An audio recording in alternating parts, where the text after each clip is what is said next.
How to turn off double tick in WhatsApp iPhone. Hello everyone, I am Bishaka and welcome to our channel. Now let's get right into the tutorial. Firstly, go ahead and open the WhatsApp application on your device and make sure you are signed in. Now, tap on the U option on the bottom right of your screen and then tap on the privacy option you see there. Here, scroll down and you will see the option for read receipts. So go ahead and toggle off the toggle button for read receipts.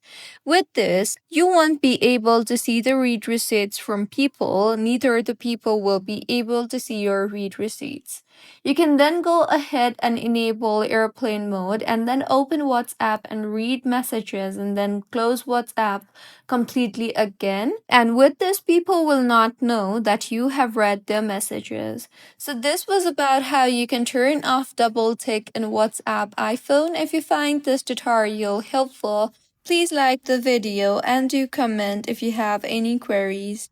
Also, do subscribe to our channel for more helpful tutorials like this. See you on the next one.